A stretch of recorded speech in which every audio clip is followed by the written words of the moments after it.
The secret war beneath Berlin. Berlin had always been a city of layers. Above ground, it was a place of movement, politics, noise, and history constantly rewriting itself.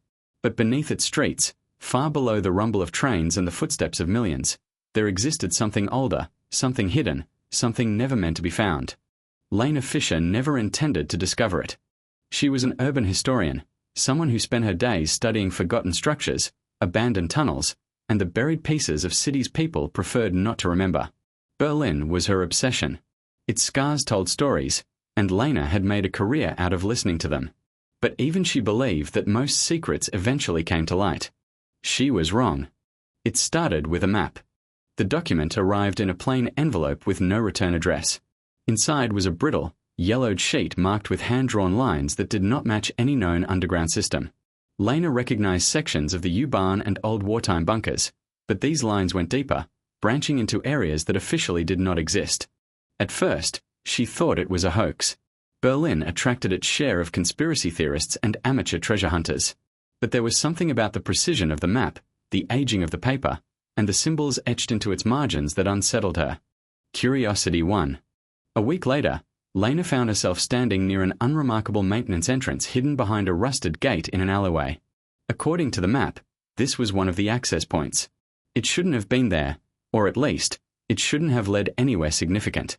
But when she pried the gate open and descended the narrow staircase, she realized immediately that this was no ordinary tunnel. The air grew colder with each step. The walls shifted from modern concrete to older, rough-hewn stone. Her flashlight beam cut through thick darkness, revealing markings carved into the surfaces, symbols that did not belong to any known historical record she had studied. And then she heard it. A faint echo, like distant machinery, or movement. Lena hesitated. Every instinct told her to turn back. This was beyond academic curiosity now. This was something else entirely. But she kept going. The staircase opened into a vast underground chamber, far larger than anything mapped beneath Berlin. Steel doors lined the walls, each marked with faded insignias she couldn't fully recognize. Some resembled military symbols from the early 20th century, but others were completely unfamiliar. In the center of the chamber stood a massive structure, part bunker, part facility, its design far more advanced than anything from the era it seemed to belong to. "How is this possible?" she whispered. "You weren't supposed to find this." The voice came from behind her. Lena turned sharply, her light catching the figure of a man stepping out of the shadows. He wore dark clothing, his posture calm but alert, as if he had been expecting her. "Who are you?" Lena demanded, her voice steady despite the pounding of her heart. The man studied her for a moment before answering. "That's not the question you should be asking." Lena tightened her grip on the flashlight.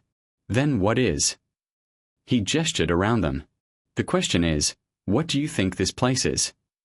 The man shook his head slightly. "It's not just a place. It's a battleground." A chill ran through her. Battleground? For what war? His expression darkened. The one no one above ground knows is still being fought. Before Lena could respond, a distant metallic sound echoed through the chamber. The man's posture shifted instantly, his calm replaced with urgency. "They're moving again," he muttered. "Who is?" Lena asked. But she already knew she wasn't going to like the answer. The man grabbed her arm, not roughly, but firmly. "If you want to stay alive, you need to come with me. Now." Against her better judgment, Lena followed. They moved quickly through a series of corridors, deeper into the underground network. The walls here were different, reinforced, lined with strange conduits that pulsed faintly with light. It was as if parts of the structure were still active, still functioning. "Start explaining," Lena said as they ran. "What is this place?" The man didn't slow down. During the final days of World War II, a group of scientists began a project beneath Berlin. Officially, it never existed. Unofficially, it went further than anyone could have imagined. What kind of project? They turned a corner and stopped abruptly. Ahead of them, one of the heavy steel doors stood open, its lock shattered. "That's not good," the man said quietly. A low, unnatural sound drifted out from the darkness beyond the doorway. It wasn't mechanical anymore. It sounded alive. Lena's breath caught. "What is that?" The man's voice dropped. The reason this place was buried. Before she could process that, something moved in the shadows inside the room. Fast, unnatural, wrong. The man raised a weapon Lena hadn't even noticed he was carrying. "Stay behind me." The thing emerged slowly, its shape humanoid but distorted, its movements jerky and uneven, as if it didn't fully belong in its own body. Its eyes reflected the light in a way no humans ever could. Lena felt her mind struggle to make sense of it. "That's impossible." "Not impossible," the man said grimly. "Just hidden." The creature lunged. The man fired, the sharp crack echoing through the corridor. The thing staggered but didn't fall. It let out a sound that was neither human nor animal, a chilling echo that seemed to vibrate through the walls themselves. "Run!" he shouted.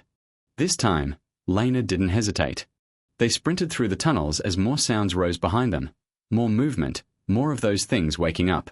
The air itself seemed to shift, heavy with something ancient and wrong. "How many are there?"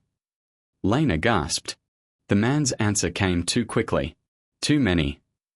They burst into another chamber, smaller but heavily fortified. The man slammed the door behind them and locked it, his hands moving with practiced precision. For a moment, there was silence. Lena leaned against the wall, her chest heaving. "You're telling me there's an entire war happening down here, and no one knows?" The man looked at her, his expression tired but resolute. "People know. Just not the people you think."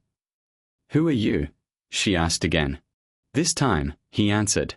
"My name is Marcus," he said, "and I've spent the last 10 years making sure what's down here never reaches the surface." Lena stared at him, the weight of everything pressing in. "And now?" Marcus glanced at the door as something heavy struck it from the other side. "Now," he said quietly, "you're part of it." The impact came again, harder this time. Lena looked around the room, at the weapons, the maps, the signs of a long, hidden struggle, and realized the truth. The war beneath Berlin had never ended. And it was about to get worse.